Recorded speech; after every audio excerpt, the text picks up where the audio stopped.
3 months in a jail cell, in a dungeon, with cockroaches sharing my blanket with me. 3 months. Then I finally got released. 7 months, I've been locked in my house. And today a judge decided to let me go. I want everybody at home to understand exactly why that is. Up until now, all of the imprisonment and the deprivation of my liberty had nothing to do with evidence. It wasn't about evidence in a case file. It was the Romanian judicial system trying to decide if 1, I am a public danger, or 2, I am a flight risk. And to be fair to them, I am not emotional, I am a professional, even when I am suffering. And I understand as an international man of huge financial resource, it's easy to deem me a flight risk. So my liberty was deprived. Only recently I was charged. This indictment appeared. I want everybody at home to also understand that 3 different federal agencies from 3 different countries have investigated my life for the last 15 months. Every photo I've ever taken, every video I've ever made, every conversation I've ever had, every phone call, 2,000 people who know me were contacted. Every single ex-girlfriend, my vet, my pool guy, my old house cleaner in an apartment I used to have 11 years ago. You name them. If they had anything to do with me, no matter how tedious the link, they were contacted and they were interviewed. Hotlines were set up. Billboards were made. Has Andrew Tate ever hurt you? Do you have any information on Andrew Tate? The media was offering £50,000 for anybody who would give a negative story to me. Find another man who has hundreds of ex-girlfriends and not a single one of them rolled on me. Not a single one of them for money would say I'm a bad person. In fact, they would all say the opposite and defend me and stick up for me. You want to talk about a man of moral fiber? Find another man who can go through that. There's not another man on the street you can find whose ex-girlfriends who wouldn't turn on him.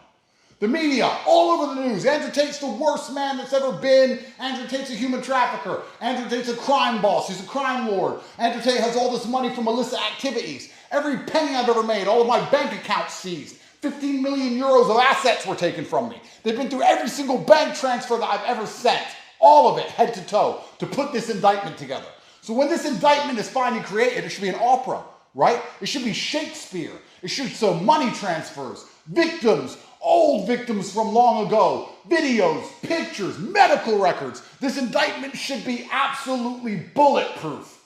The indictment was put together. I was held for 6 months without charge. That's the longest possible time I can be held without charge. The day before they finally submitted this indictment, it took as much time as they could. They took it down to the wire, every minute they could to get this indictment together. And now the indictment's been put in front of a judge. And what has the judge done?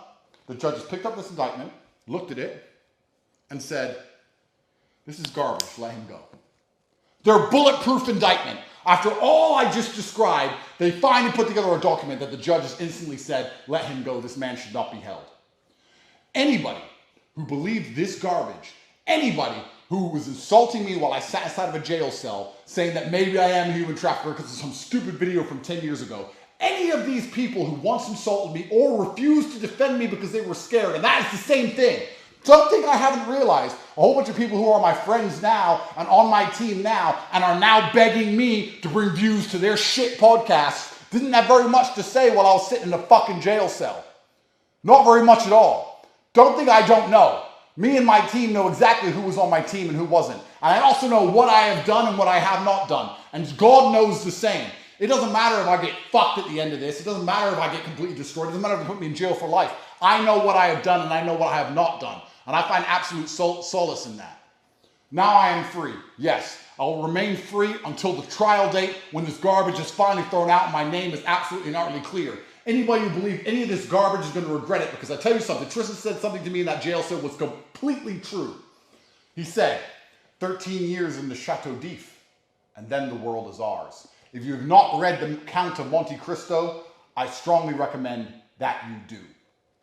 In my final act of defiance against the Matrix, I've decided for my first day of freedom, I will visit the mosque and I will pray to God because Allah is the best of planners. And then I will return to my house and stay home. That's right. You locked me up for 10 months. Where are you going to go? What are you going to do? I'm a bit tired. I'm going to stay in my house. That's what I'm going to do. I only want to talk to God and I want to be by myself. I don't want to talk to any of these snakes, any of these people on the internet trying to get views out of me, any of these people who pretend they support me and give a shit. When I really, when it gets down to the wire, it's me in a jail cell, me and my brother by ourselves. And all these other people don't seem to fucking give a fuck until there's views involved.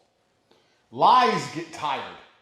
Lies get exhausted. It takes untold energy to continue to prop up a lie. It goes against the laws of physics. There's only so many times you can tell the world I'm a human trafficker with no evidence. Where's the girls? Where's the videos? Where's the victims? Where's the pictures? There's nothing. How many times can you continue to repeat the same garbage with no evidence? Nobody believes it. The moral arc of the universe bends towards truth. And I tell you something, when I am released from all of this, I'm going to use my massive platform and enormous financial capability to launch a charity to prevent this happening from any man ever again.